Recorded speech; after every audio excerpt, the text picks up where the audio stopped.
এই মুহূর্তে উত্তাল হয়ে আছে শাহবাগ। ঠিক দুপুর 3টা থেকে গণজমায়েত শুরু হয় শাহবাগের এই জায়গাটিতে। পূর্বঘোষিত কর্মসূচির অংশ হিসাবে ঢাকায় আশপাশ এরিয়া থেকে বিকেল দুপুর হওয়ার সাথে সাথে 3টা বাজে এখানে গণজমায়েত শুরু হয় এবং সকালবেলা ঢাকার আশপাশ এরিয়া কিন্তু ব্লকেট করে রাখা হয়। তবে আজকের এই সন্ধ্যার যে গণজমায়েত সন্ধ্যার পরে উত্তাল হয়ে উঠেছে এবং এখানে আসা আন্দোলনকারীরা এবং আওয়ামী লীগ নিষিদ্ধের দাবিতে যে জোয়ার উঠেছে, তারা জানিয়েছে যে সরকারকে 1 ঘন্টা দেখছেন পুরো শাহবাগ এখন এই মুহূর্তে মাগরিবের নামাজের পরপরই উত্তাল হয়ে ওঠে। আমরা লক্ষ্য করছি যে দুপুর 3টার সময়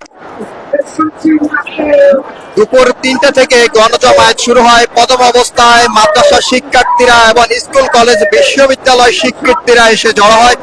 বিকাল হওয়ার সাথে সাথে আমরা লক্ষ্য করেছি যে ঢাকার বিভিন্ন প্রান্ত থেকে বিভিন্ন পেশার মানুষগুলো যারা রয়েছে, শ্রমিক এবং বিভিন্ন শ্রেণীর মানুষ, তারা এই সমাবেশে এসে জড়ো হয় এবং তাদের একটাই দাবি তুলছে যে আওয়ামী লীগ নিষিদ্ধ করতে হবে। পাশাপাশি তারা যে তিনটি দাবি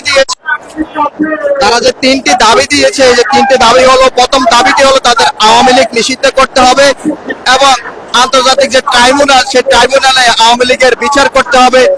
পাশাপাশি আর শেষ দাবিটি দিয়েছে তারা জুলাইয়ের ঘোষণাপত্র ঘোষণা করতে হবে। বলা যায় যে এই তিনটি দাবি নিয়ে ধর্ম বর্ণ নির্বিশেষে বিভিন্ন শ্রেণী পেশার মানুষ, শিক্ষার্থী, ছাত্র জনতা সবাই এই শাহবাগে জড়ো হয়েছে। তারা এখান থেকে দাবি তুলছে যে 2013 সালে ফ্যাসিবাদের যে পদধ্বনি সেটি এই শাহবাগ থেকে শুরু হয়েছিল। 2025 আপনারা দেখছেন এই মুহূর্তে বর্তমানে শাহবাগ উত্তাল হয়ে আছে। তারা জানাচ্ছে যে 2025 সালের এই সালটিতে ফ্যাসিবাদের পতন ধ্বনি উচ্চারিত হবে এই শাহবাগ থেকে এবং তারা জানিয়েছে যে আগামী দিন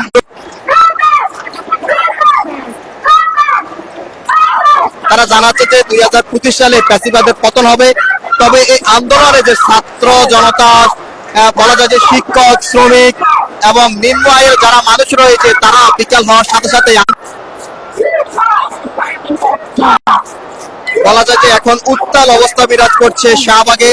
কিছুক্ষণ আগে এই জায়গাটি থেকে দক্ষিণ অঞ্চলের মুখ্য সংগঠক হাসনাত আব্দুল্লাহ, উপদেষ্টা পরিষদ এবং ডক্টর মোহাম্মদ ইউনূসকে এক ঘন্টার আলটিমেটাম দিয়েছে এবং যদি 1 ঘন্টার ভিতরে সরকার থেকে কোনো আওয়ামী লীগ নিষিদ্ধের ব্যাপারে কোনো সিদ্ধান্ত জানানো না হয়, তাহলে আবারও যমুনা প্রধান উপদেষ্টার যে বাসভবন, সে যমুনার অভিমুখে শাহবাগ থেকে রওনা হবে। 1 ঘন্টা পরে পরবর্তী পরিবেশ বোঝা যাবে যে আন্দোলন কোন দিকে মোড় নিচ্ছে। কারণ এখানে আসা আন্দোলনকারীদের একটাই দাবি, অতি দ্রুত আওয়ামী লীগ নিষিদ্ধ করতে হবে। কারণ তারা জানিয়েছে যে দীর্ঘ 17 বছর আওয়ামী লীগের যে ফ্যাসিবাদী যে আচরণ, 17 বছরে যে গুম খুন নির্যাতন, বিরোধী দলের উপরে যে নিপীড়ন তারা করেছে এবং জুলাইতে যে গণহত্যা চালানো হয়েছিল, ছাত্র জনতার উপরে গুলি চালানো হয়েছিল আওয়ামী সরকারের নেতৃত্বে, তারা তার অতি দ্রুত বিচার দাবি করেছে এবং যে শাপলার যে হত্যাকাণ্ডের ঘটনা ঘটেছিল এটি নিয়েও তারা প্রতিবাদ জানিয়েছে এবং 2009 সালে যে বিডিআর হত্যাকাণ্ডের যে ঘটনা ঘটেছে, সবকিছু নিয়ে ক্ষোভে ফুঁসে উঠেছে এই সাধারণ ছাত্র জনতা এবং তারা এই ক্ষোভের বহিঃপ্রকাশটি লক্ষ্য করা গিয়েছে সাবেক রাষ্ট্রপতি আব্দুল হামিদ, তিনি যখন দেশ ত্যাগ করেন এবং তার নামেও যে হত্যাকাণ্ডের যে মামলা রয়েছে জুলাইয়ের আন্দোলনে, সেই মামলা থাকা সত্ত্বেও তিনি কিভাবে দেশ ত্যাগ করেছেন এটির পরে তখনই তার সবাই ক্ষোভ প্রকাশ করে এবং তারা জানিয়েছে যে এই 10 মাসের ভেতরে কেন যে জুলাইয়ের গণহত্যার বিচার অগ্রগতি হয়নি এবং বিভিন্ন আওয়ামী লীগের নেতাকর্মীরা জামিন পেয়ে মুক্তি পেয়ে যাচ্ছে, তারা দেশ ত্যাগ করছে।